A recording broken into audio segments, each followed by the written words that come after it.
It says I'm live. Okay, I don't really expect anybody to join me. It's 7 p.m. EST, and I had wanted to go out for a nice, refreshing drive and record a video tonight on the eve of my gastric bypass tomorrow morning. But the family is out, it's quiet at home, so I thought I would come on here. Yes. Gosh, this is live, so I better have what to say it. With a video, you can edit. I just didn't feel like doing a video tonight. I'm really excited about tomorrow, but I am kind of like quasi-hyper. And a few things that I've tried to do, I have messed up today because I'm not really focused on them. So I figured I'm going to go live instead. So here's what I'm going to say. All right. So I'm having my gastric bypass RNY tomorrow morning. I'm going to be the first one up. I'm showing up at the hospital at 6:30 a.m. So that means I've got to be up here at home for about 4:30.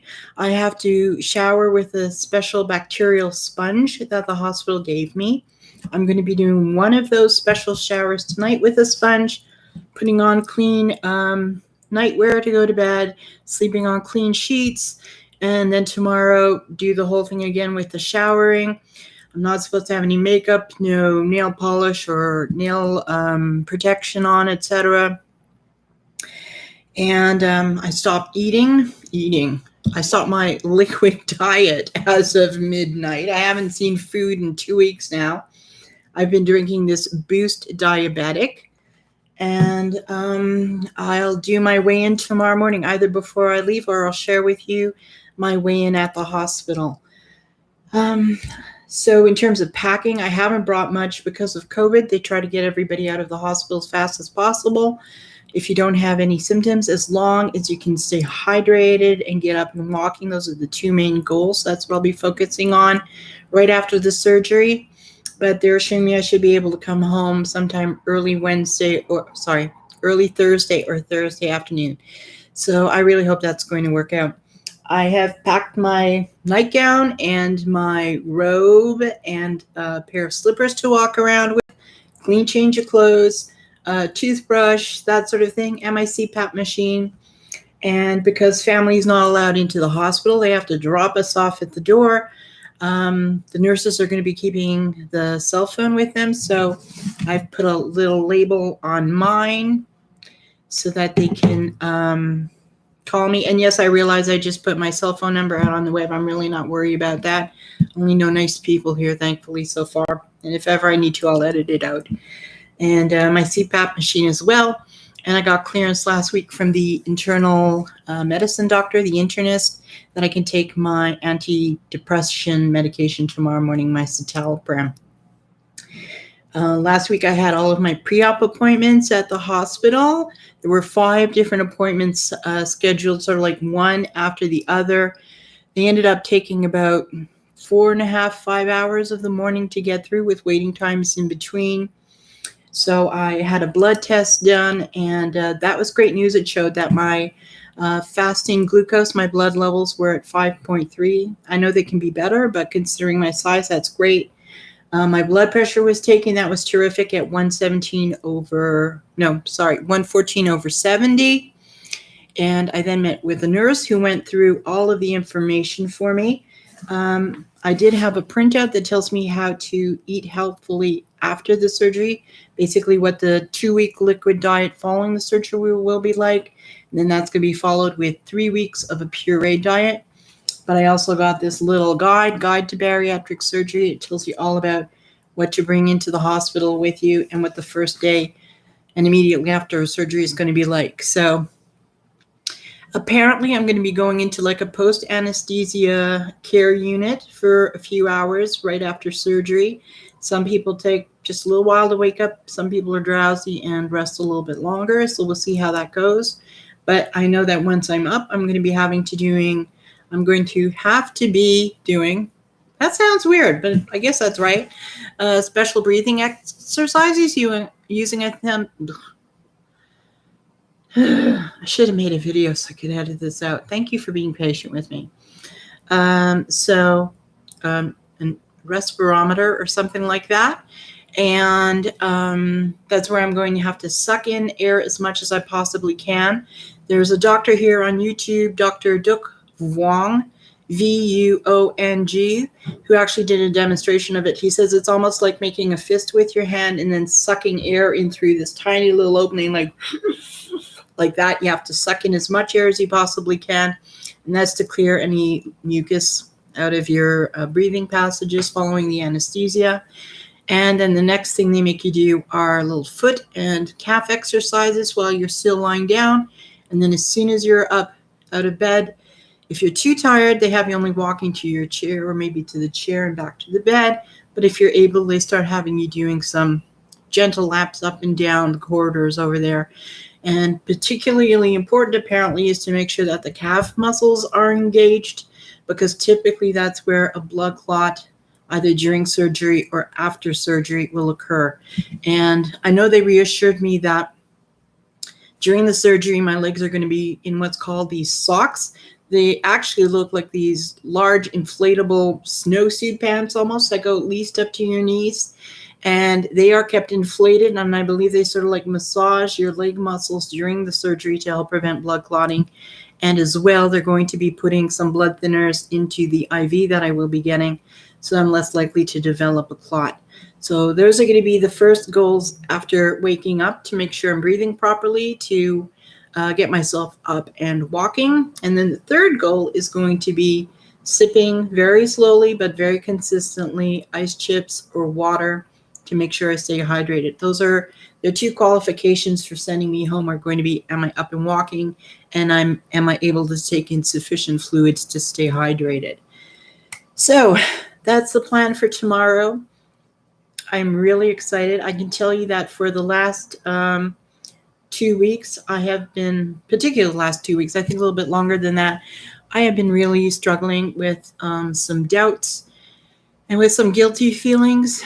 And fortunately, through talking it over with my family and with some very dear friends, I have concluded, I'm really sorry for my English today, guys. I've concluded that I'm doing the best thing for me at the moment. I have been struggling with my weight now since the time I was about 26, 27, and it has only gotten more and more of a problem. I mean, when I was first overweight, I was about 25, 30 pounds overweight, and that was it. But then stressors of life came along. With my relationship with my husband, it was very rocky when we first got together for, well, a good 7 years till we ironed things out. And we've had our challenges through our marriage as well, too. And I turned to food to comfort myself. I think it's a coping mechanism that I learned when I was very, very young, during an abusive childhood and abusive adolescence, when I learned that I can't really express my feelings or count on anyone to be there for me. And so I stuffed literally all those feelings down, and I turned to food to comfort myself. And to this day, it's still something that I do. I've made a lot of progress with the therapist that I have recently found and been working with. She is a different type of psychologist. She's trained in cognitive behavioral therapy, CBT, but she focuses pretty exclusively on helping those who have eating disorders or are struggling with emotional eating, and has taken a very different approach than any other therapist I've had before. So that's really helping me a lot. That said, I'm still living at home with hubby and the 2 boys, and I can't impose lifestyle changes on them. And I don't think for some of them that they're at the point right now where they are able to see significant changes on the home front. And so if there's going to be food continuing to come into the house that is a real trigger for me at the moment, I don't have the energy to keep fighting and fighting and fighting that craving to want to go and turn to that food.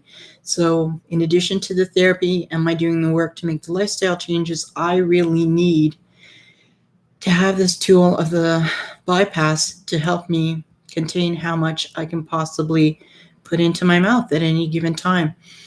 It's an immediate negative feedback loop if I overdo it, because I am immersed in emotional reaction and I lose the ability to logically reason, wait a minute, what I'm doing isn't healthier for me. My body's going to clearly deliver that message to me. And so I'm hoping that with that mechanism in place, I'll finally be able to make the changes that I need so that I can get healthy. So I will live a longer life. I will be more mobile once again, and I'll be here for my family and, God willing, please God, grandchildren one day in the future. So if you've listened in, I see 3 people maybe listening in. So if you are, please feel free to say hi. That would be lovely. And if not, that's okay too. Actually, YouTube is not showing me who is here. So, all right. But yeah, I'm very excited about tomorrow. I know that, the other thing I packed with me, and I do hope that once I come home from the hospital and I have these doubts and this guilt behind me, I am going to finally be more consistent with uploading videos. And then I'm going to record a better pre-op gastric bypass or bariatric surgery guide, sharing with people what the experience was like. But I am, because I keep kosher, I'm bringing some food with me to the hospital actually. So I'm bringing a couple of these Boost diabetic shakes because they're higher in protein but lower in carbohydrates. And I was also told to bring some applesauces, and I'm going to bring some those small little snack-sized containers of yogurt with me. They have to be pureed. They can't have any fruit pieces in there, no pieces at all whatsoever. And I know the hospital is going to give me, each time I'm given either a meal or a snack, to whatever degree I can eat the first day, they're going to be giving me this little pouch of something called Beneprotein. It's actually a protein powder that I purchased to use here at home after the surgery. And I will have to open that little sachet and mix in that protein powder into whatever it is that I'm going to be consuming, whether it is the applesauce or I'm having part of the protein shake or I'm having a bit of yogurt. So that's the plan for tomorrow. And please, if you have me in your thoughts or prayers, I will be very grateful and very appreciative. And I'm looking forward to seeing you all afterwards. I realize I've been doing a lot of introspection, and because I have been so immersed in my feelings for such a long time now, I haven't been consistent and I haven't followed through on what I said I would post here to the channel, particularly the series on emotional eating.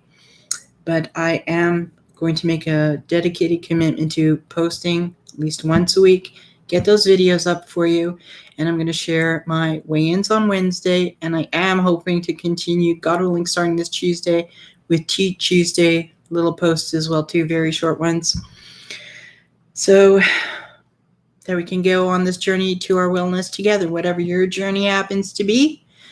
And once again, thank you very much for joining me. Thank you for your patience in listening to this with all of the little trippings of the tongue and stuff like that. I'll be back in the future with edited videos. Thank you all so much. Have a blessed night, a wonderful day tomorrow, a great week, and I'll be in touch with you soon. Bye for now. Bye.